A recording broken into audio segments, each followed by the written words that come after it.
Ако имаш парцел, който планираш да дадеш на обезщетение и първият въпрос, който задаваш е колко процента ще ми дадат, има голям шанс да започнеш от грешното място. Не казвам, че процентът не е важен. Важен е. Но при строителство срещу обезщетение процентът е само видимата част на сделката. Истинската сделка е много по-дълбока. Тя е в документите, собствеността. Трябва ли да се прави ПУП? Има ли достъп? И най-вече, дали всичко това може реално да се изпълни? Защото една оферта може да звучи много добре на първа среща. Може някой да каже: ще ти дам много добър процент, ще стане бързо, няма проблем. Всичко го поемаме ние като разходи. Но ако преди това не са проверени документите, ако не е ясно кой е собственикът, ако не е ясно какво позволява парцела, ако не е ясно как ще се стигне до строителство и какво точно ще се предаде накрая, това още не е сделка. Това е обещание. В това видео ще ти дам 7 правила, които пазят собственика на парцел, преди да влезе в разговор за строителство срещу обезщетение. И най-важното, няма да започнем от процента. Ще започнем от това дали изобщо има реална, законна и изпълнима сделка. Това видео е за теб, ако имаш парцел в София или около София. Също и ако си съсобственик, ако си наследник, ако имате семейен имот, ако някой вече ви е предложил обезщетение.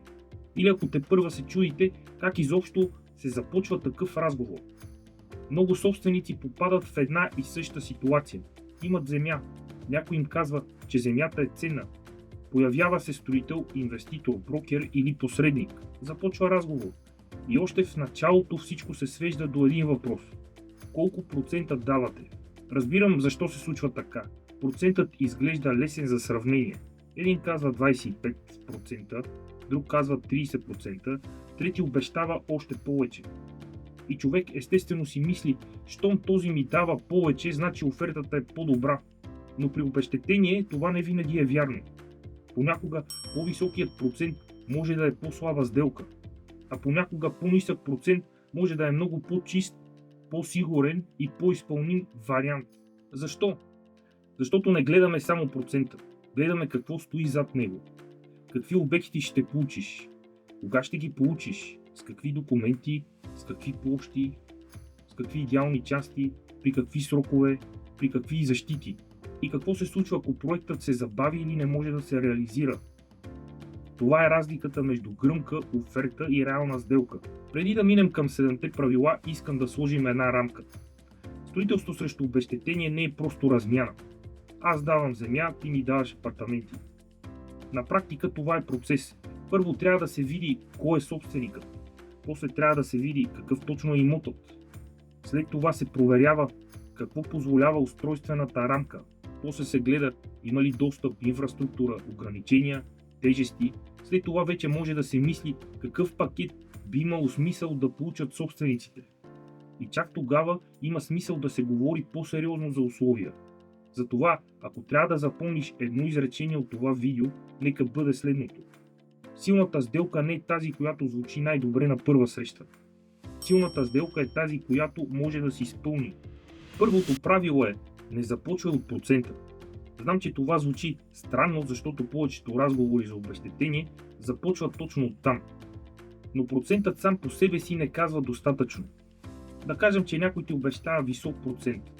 Добре, но от какво? От каква площ? От какъв проект? От какви обекти? Включени ли са общите части? Кои апартаменти? Кои гаражи? Кои паркоместа? Какво става, ако проектът се промени? Какво става, ако реалната застроена площ се окаже различна? Виждаш ли проблема? Процентът изглежда ясен, но често стои върху неясна база.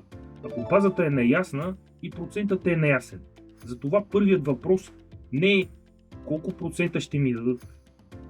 Първият въпрос е на каква база изобщо се смята това обезщетение. Това е много важно.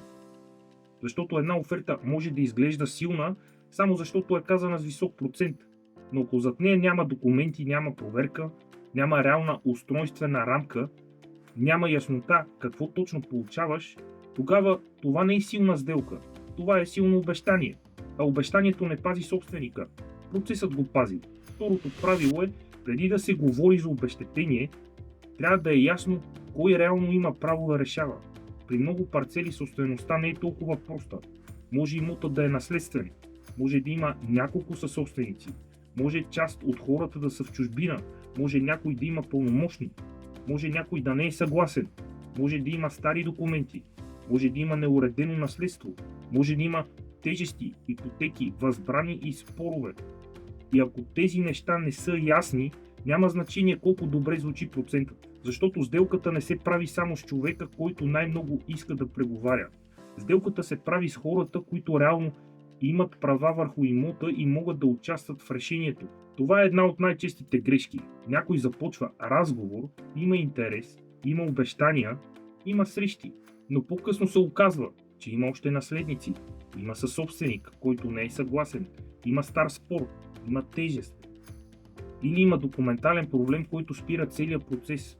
Първо се изяснява кой е собственик, има ли съсобственици, има ли наследници, има ли пълномощник, има ли тежести и има ли някой, който може да блокира сделката. Това не е формалност, това е основата. Третото правило е документите са преди обещанията. Не можеш да направиш сериозна преценка само по локация. Имам парцел в еди кой си квартал, не е достатъчно. Това е началото на разговора, но не е база за сделка. За първична преценка обикновено са нужни поне нотариален акт, актуална скица, кадастрален идентификатор, площ, граници, информация за тежести, виза, стари проекти, становища или други документи. Защо? Защото без документи разговорът е на тъмно. Може да говорим за парцел, но да не знаем реално какъв е имотът. Може площта да не е такава, каквато собственикът мисли. Може границите да са различни. Може имотът да има особен статут. Може да има проблем с достъпа. Може да има ограничения. Може да има вписани тежести. Може да има разминаване между това, което човек знае от семейството си и това, което документите показват.